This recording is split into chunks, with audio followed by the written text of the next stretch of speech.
Welcome to the Nerd Party.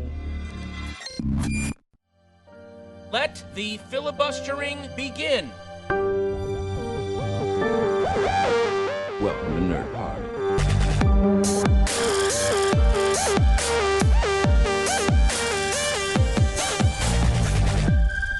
Hello and welcome to Filibuster here on the Nerd Party Network. I'm Lee Hutchison, and in this special episode, I'm joined by Juliet Landau. Best known to many as an actress for her role in Buffy the Vampire Slayer as Drusilla and her long career in Hollywood, she joins me today to discuss her first debut feature film as a writer-director, A Place Among the Dead, a revealing and terrifying meld of fact, fiction, and the fantastical, as actress and filmmaker Jules, driven by the demons of her past, embarks on a journey at the potential cost of everything she knows and loves.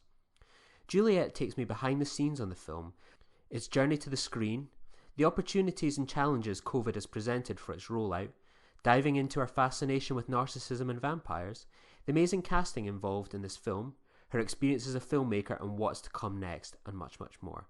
Check out modernfilms.com/A Place Among the Dead for the latest news on the film and how you can watch this really unique film. Thanks so much to Juliet for joining me, and I hope you two will enjoy this episode and the film. I need you to be a mess. We need you to be a mess. You have to be weak. Be weak. Be an hog. I'm making a vampire documentary. Crime section, this may be rough. The only thing I know for sure is that he is a detailed and meticulous psychopath. You have this way of taking things to the edge. It's important not to get too close to the flame. Leave it alone. I mean, you're like a dog with a bone with this thing. Just cut and I'll talk to you.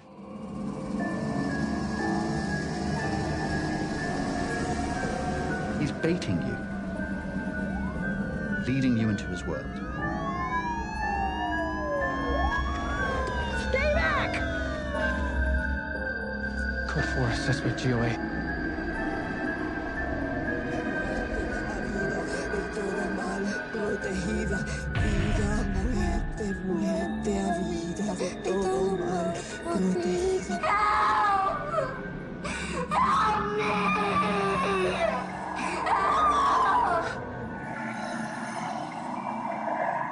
I'm gonna stop you. I'm gonna vanquish the evil in you. Give up. Let go. Let go of your strength. That's my baby. You're killing yourself, losing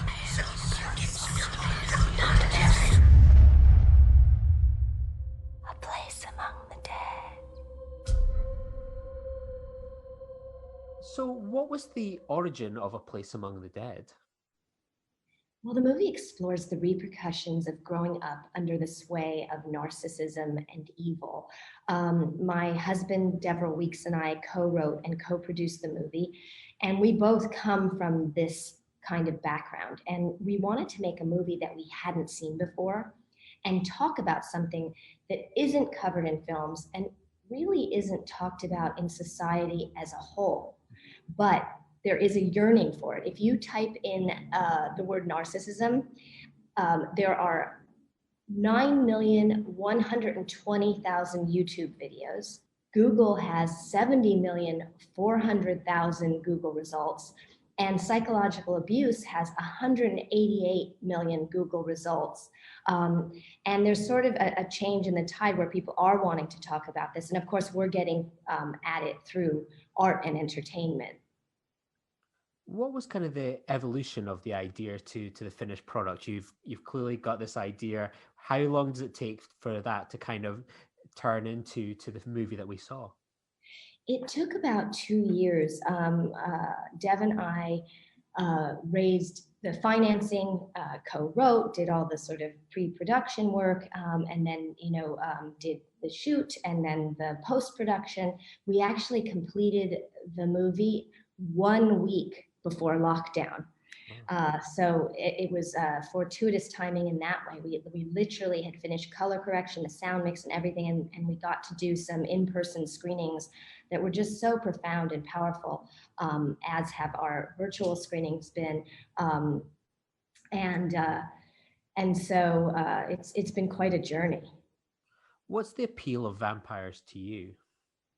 Well, I, I chose to use the vampire genre for a number of reasons. First of all, to make an entertaining movie. If you type in the word vampires, there are 278 million Google results. Um, but I also wanted to lull the audience into a sense of safety to explore unsafe and what to many people may be radical ideas. It was a way for me to bring in my personal history with Buffy the Vampire Slayer and Angel and all of the other actors' histories. And mostly because I felt like the vampire was the perfect metaphor for the ultimate narcissist. It's a being that drains all for its own needs. It mesmerizes and has people in its thrall. Narcissists are often very charismatic. In the movie, we're looking at familial, family narcissism, but often you invite narcissists into your life when it's not family. Narcissists do not change. Vampires do not change. Narcissists have no self-reflection. Vampires have no reflection. They can't see themselves. It goes on and on and on. So I just thought it was a perfect way to tell this story. The film subverts so many people's expectations and it plays with a lot of different styles. Was this always your ambition for the film and for the audience experience? It was. We really wanted to craft the movie in an unusual way. It's entirely scripted, but it is part fact, part fiction, and part fantastical. And, I chose to make it searingly personal because I felt like the more personal, as they say, the more universal. I wanted to invite the viewer to become the participant, not just sit back as a spectator. The whole point was to make an entertaining movie and to give voice to what has affected many and to open up a dialogue like we're doing right now. What challenges did you face, obviously, as a debut feature filmmaker, getting this film off the ground? Well, there were a lot. There was one other thing I wanted to say about that occurred to me about the last question. I had an interview last week with a journalists that I've worked with through the years, since before Buffy, during Buffy, after, on all different kinds of projects.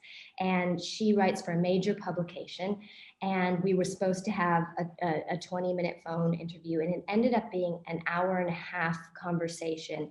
And she said something really interesting to me. She said, I'm so excited to talk to you about this movie. In the way that it was constructed, I felt like you were talking directly to me, not even to a whole audience, but to me personally. And it forced me in a certain way, in a really positive way, to turn that lens onto myself and to think about and reflect on my own life.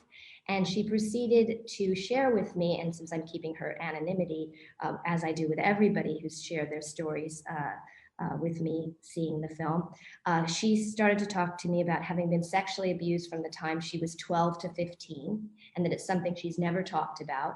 And we had the most amazing conversation about how she has crafted this positive life for herself coming from this trauma, how she's became a warrior and has, this incredible career and all of that stuff. And it was just an incredibly inspiring and profound conversation. And, that's the kinds of conversations that we've been having about the movie. And that was our hope and our intention in constructing it in this unusual way, was that it would provoke people having that kind of resonance and response to it. What challenges did you obviously face as sort of like getting your debut kind of feature funded, up and running, and shot? Did you face any sort of challenges getting that done? Well, yeah, it's definitely a journey, getting an independent movie made, and your first independent movie. There's all kinds of stuff that was an incredible learning curve, in terms of we had private investors, so we learned all about the investor paperwork. We learned a securities attorney who we worked with on that phase. What was amazing about it is all of the talent. There wasn't one person that we reached out to that declined to be in the movie. And that was incredible. I think the first person that we reached out to was Anne Rice. Mm-hmm. And I had and I sent her the material. We had an incredible conversation, and she said yes. And it was serendipitous in that way. I think the talent really believed in the mission I had, the message of the movie, and the vision that I had for it. And they really responded to the fact that it was a unique project and something that really needs to be talked about. And then we had, I think our crew was, we hired, let's see, about 120 people working for us. And then the whole post-production put together an incredible, BAFTA nominated editor, and our composer, Monica Richards, who's brilliant. I'd say there were challenges in every facet of, my husband has a funny thing where he says most projects die on the operating table about 20 times and you revive them as you go. And that's just part of, I think, being a creative person and of making something and bringing something to life. You also star in the film. What was it like to balance the two roles of behind the camera, in front of the camera for you? Well, it was first of all, I loved it.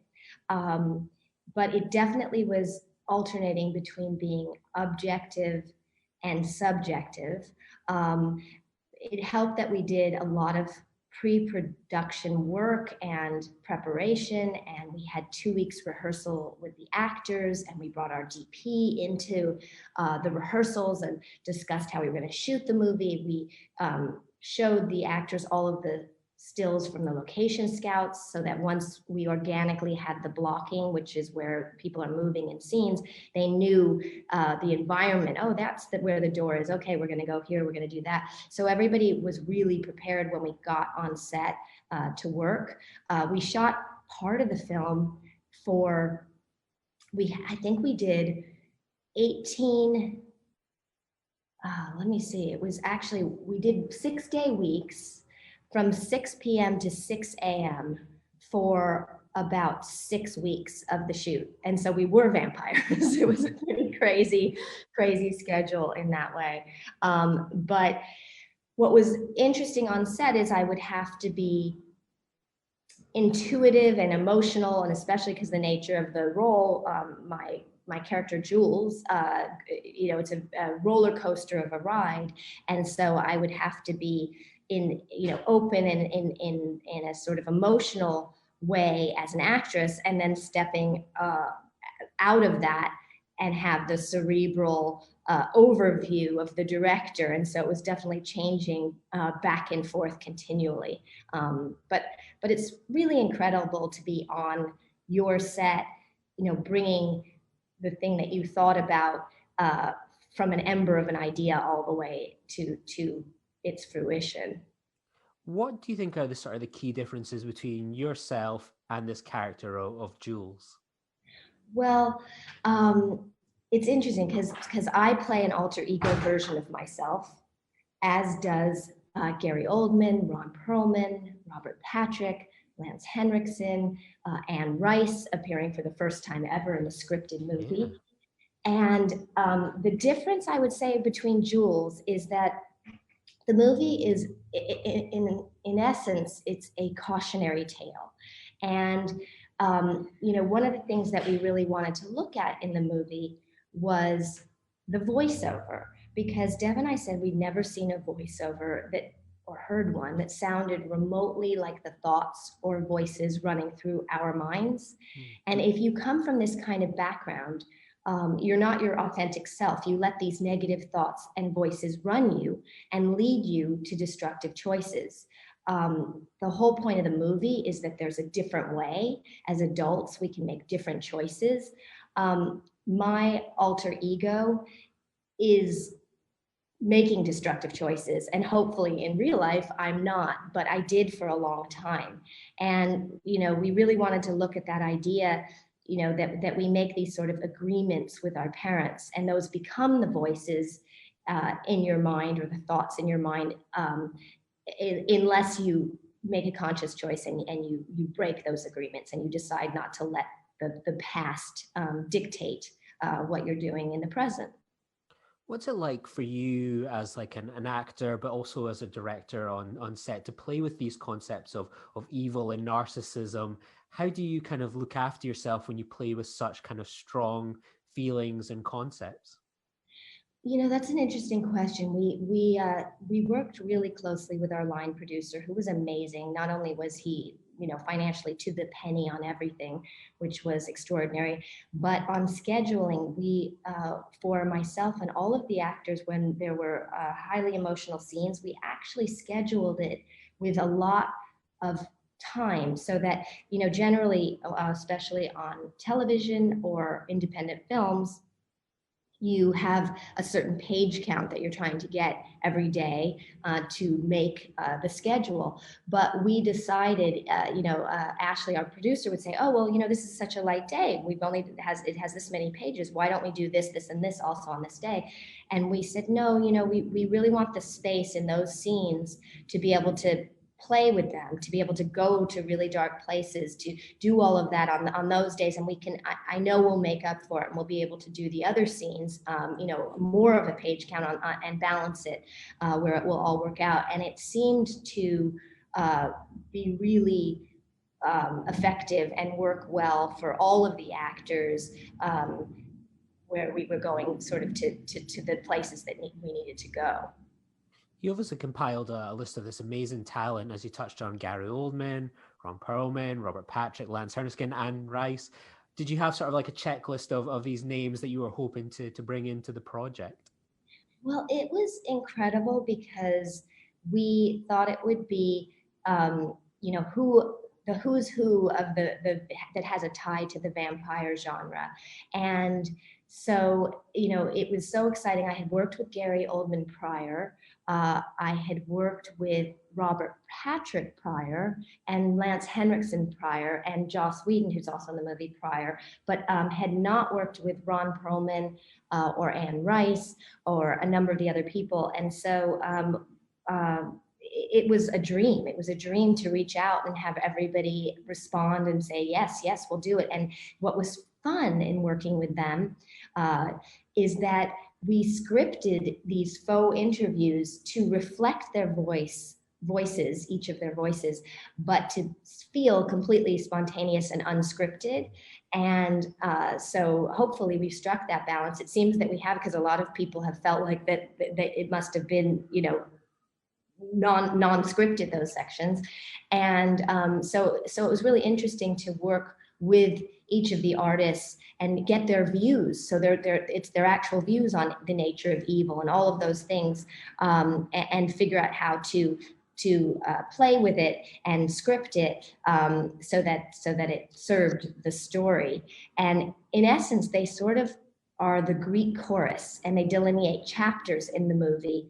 And what's interesting as the movie goes on is, it starts out where everybody's sort of warning Jules, about the nature of evil, and maybe this is not the best journey to go on, and all of that stuff. And then at a certain point in the movie, there's some, we have sort of two worlds in the movie, and some of the movie's color corrected the real world in one sort of fashion, and then the thoughts in Jules's mind are color corrected in another fashion. And so at a certain point, the interviews are in Jules's mind. And what we really wanted to look at is how we often interpret, people can be saying one thing to you, but with your own lens and your own history and your own way of taking things in, you hear it to be something different, or you hear specific parts of it. So at a certain point, Jules interprets those interviews, those voices, that Greek chorus to be telling her to go toward evil,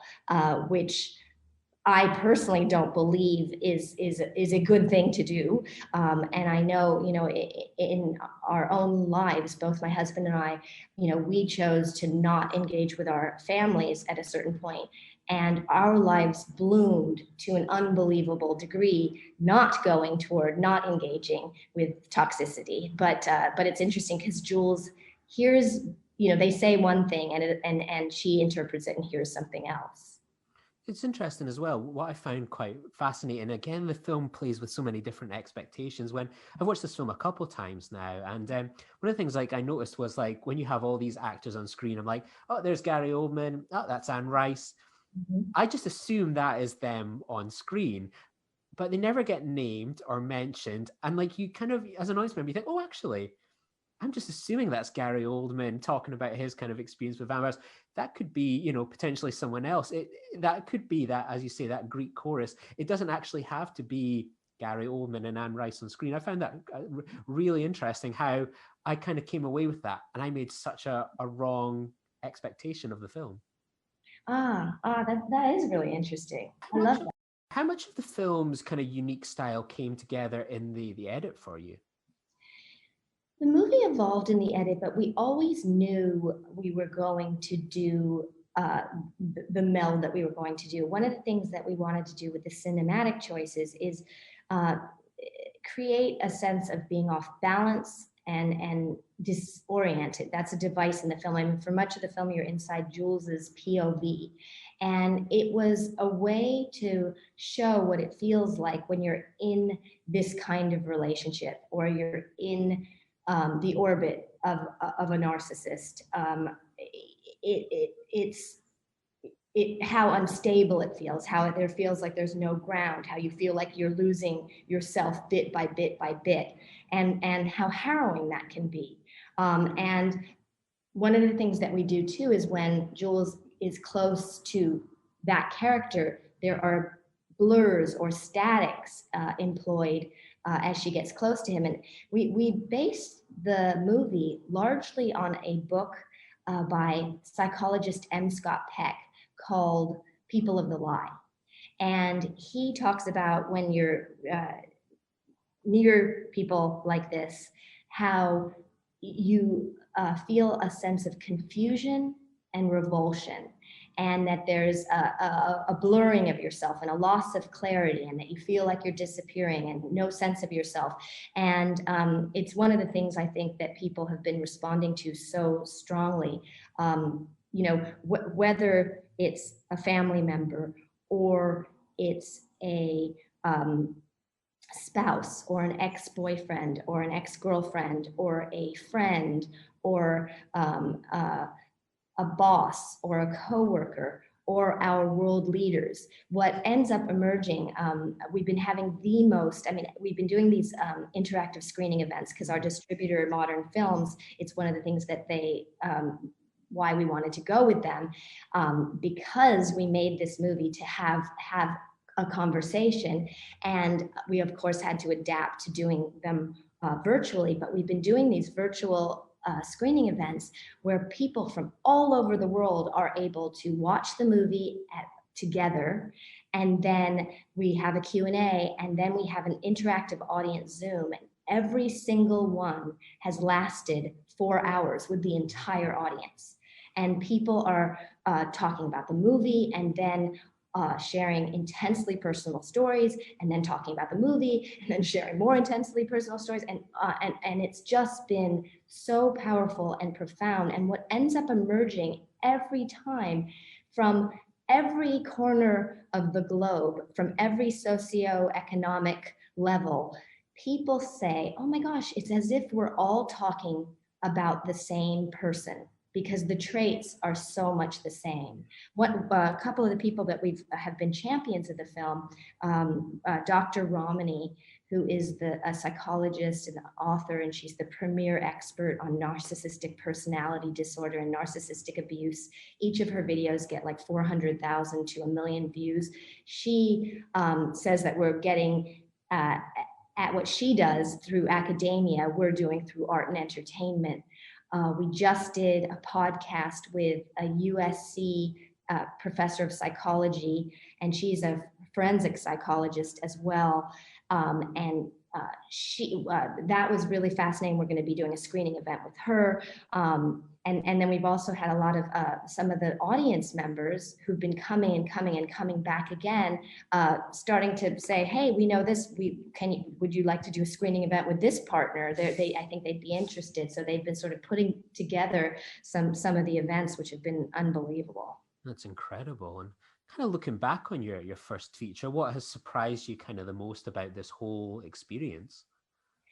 I think we knew that we wanted to make this. We felt like it was something that needed to be talked about, but it's feels like we knew we would strike a nerve, but we've been striking an artery. And I think that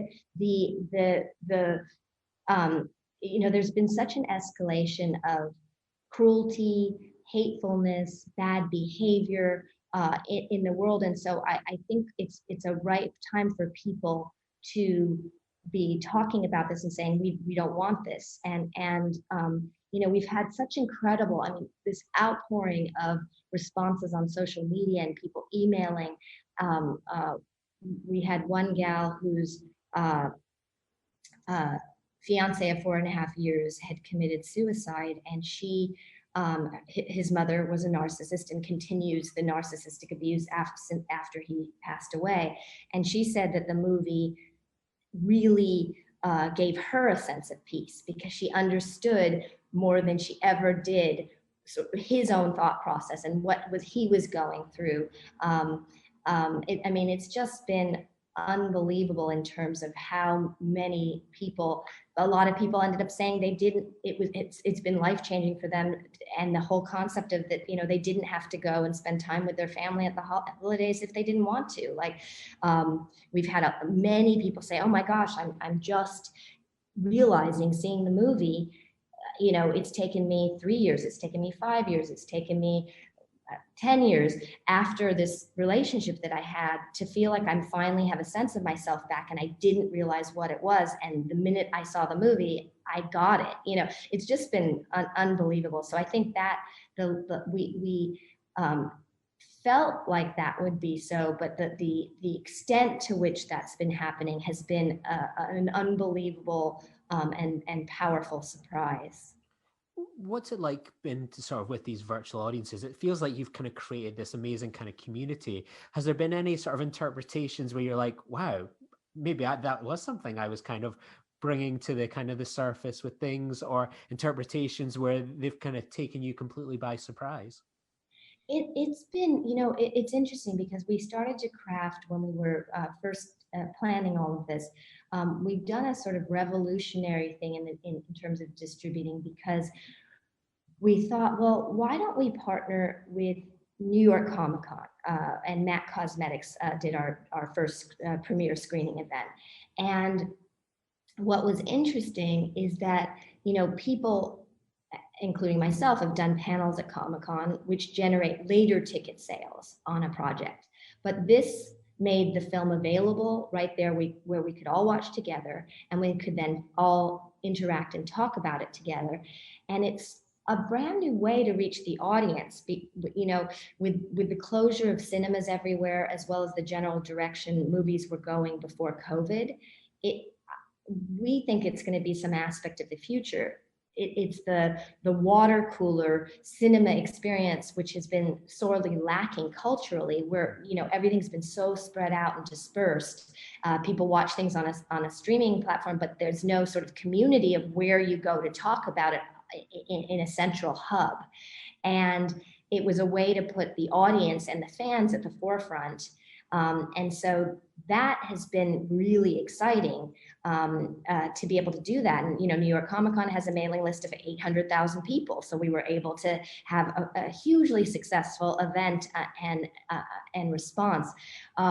It's so incredible because the people that have been coming back and seeing the film anywhere from already 8 times, 6 times, 5 times, 4 times, they're starting to call themselves a place among the deadheads, like the Grateful Dead. So it's like the Grateful Dead. So that's pretty cool. And they've been we've been selling actually a lot of merchandise, which has been just very, very cool, because we worked really hard on the artwork with our artist Mark McHaley.